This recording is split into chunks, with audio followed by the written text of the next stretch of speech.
আসসালামু আলাইকুম ওয়া রাহমাতুল্লাহি ওয়া বারাকাতুহু। দিনী আমল ইউটিউব চ্যানেলে তিনি ভাই বোনেরা, আশা করি আল্লাহ তাআলার অশেষ রহমতে ভালো আছেন, সুস্থ আছেন। আলহামদুলিল্লাহ। চলছে পবিত্র রমজান মাস। আজ থেকে অর্থাৎ 11 রোজা থেকে 29 রোজা পর্যন্ত ইনশাআল্লাহ একটি দোয়া শিখিয়ে দেব। যদি পড়তে পারেন রব্বুল আলামিন আপনার সমস্ত গুনাহ মাফ করে দেবেন। মনের মধ্যে বিশ্বাস নিয়ে আমল করলে আল্লাহ তাআলা ইনশাআল্লাহ আপনার গুনাহ মাফ করবেনই করবেন। তাই অনুরোধ করছি ছোট্ট ভিডিওটি মনোযোগ দিয়ে সম্পূর্ণ আমলের নিয়তে দেখার। আমরা শয়তানের প্ররোচনায় পড়ে আল্লাহ তাআলার অবাধ্যতায় লিপ্ত হয়ে গুনাহ করে ফেলি। কিন্তু গুনাহ হয়ে গেলে একজন মুসলমানের প্রথম কাজ হলো তওবা করা।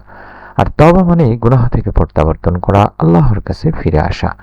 পাপী বান্দাদের আল্লাহ তাআলা আশার বাণী শুনিয়েছেন।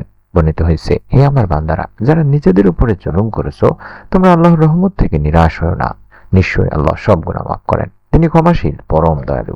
সূরা জুমাতে রব্বুল আলামিন আল্লাহ তাআলা নিজে বলছেন, তাই আমরা যদি মন থেকে খাঁটি নিয়তে এই পবিত্র রমজান মাস চলছে, যেহেতু এই রমজানের আজ থেকে অর্থাৎ 11 রোজা থেকে 29 রোজা পর্যন্ত একটি ছোট্ট দোয়া পড়তে পারি, তওবা করতে পারি, আল্লাহ তাআলার কাছে ক্ষমা চাইতে পারি, রব্বুল আলামিন আমাদেরকেও ইনশাআল্লাহ ক্ষমা করবেনই করবেন, কারণ আল্লাহ তাআলা ক্ষমাশীল, পরম দয়ালু।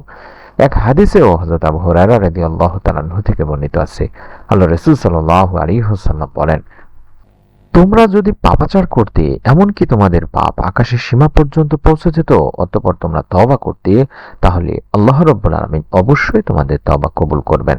সুনান ইবনে মাজার একটি হাদিসে বলা হয়েছে, তিনি ভাই বোনেরা, তাহলে বুঝতে পারলাম আমাদের গুনাহ যতই হোক না কেন, আমরা যদি তওবা করতে পারি, আল্লাহ তাআলা আমাদেরকে ইনশাআল্লাহ মাফ করবেনই করবেন। উম্মুল মুমিনিন মা আয়েশা রাদিয়াল্লাহু তাআলা আনহাও বলেন, রাসূল সাল্লাল্লাহু আলাইহি ওয়াসাল্লাম বলেছেন, মুসলিম ব্যক্তির উপর যেসব বিপদ আপদ আসে, এর মাধ্যমে আল্লাহ রাব্বুল আলামিন তার পাপ দূর করে দেন, এমনকি যে কাঁটা তার শরীরে বিদ্ধ হয় সেটার দ্বারাও। তাই যখন আমাদের উপর বিপদ আসবে, তখন ধৈর্য হারা না হয়ে আল্লাহ রাব্বুল আলামিনের কাছে বেশি বেশি আমরা সেই বিপদ থেকে রক্ষা চাইবো, পানাহ চাইবো, আমাদের জন্য কল্যাণকর যেটা, সেটা আল্লাহ তাআলার কাছে চাইবো। তিনি ভাই বোনেরা, বিশেষ করে গুনাহ হয়ে গেলে আমাদের তওবার নামাজ পড়ে নেওয়া উচিত। যখনই গুনাহ হবে তখনই তওবার দোয়া পড়া উচিত, তওবার নামাজ পড়া উচিত। হাদিস শরীফে আল্লাহ রাসূল সাল্লাল্লাহু আলাইহি ওয়াসাল্লাম এমনই বলেছেন, যদি কেউ গুনাহ করে ফেলে, তারপর পবিত্রতা অর্জন করে 2 রাকাত সালাত আদায় করে আর আল্লাহ তাআলার কাছে ক্ষমা প্রার্থনা করে, তবে আল্লাহ রাব্বুল আলামিন তাকে ক্ষমা করে দেন। এটা তিরমিজি শরীফের একটি হাদিসে বলা হয়েছে।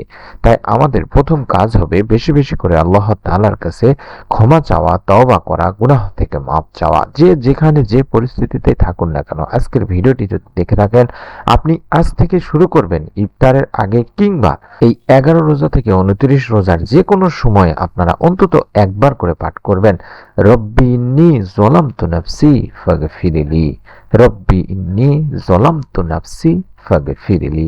আমি আপনাদের সুবিধার্থে বাংলা উচ্চারণটি দেখাই দিচ্ছি, যাতে করে আপনারা সকলেই পড়তে পারেন। এই দোয়াটি আপনি অন্তত একবার করে হলেও পাঠ করবেন। তিনি ভাই বোনেরা, এই দোয়াতে আমরা এটাই বলছি যে, হে আমার রব, হে আল্লাহ, নিশ্চয়ই আমি আমার নফসের প্রতি জুলুম করেছি, সুতরাং আপনি আমাকে ক্ষমা করে দিন। সূরা আল কাসাসের 16 নম্বর আয়াতে এই দোয়াটির কথা বলা হয়েছে।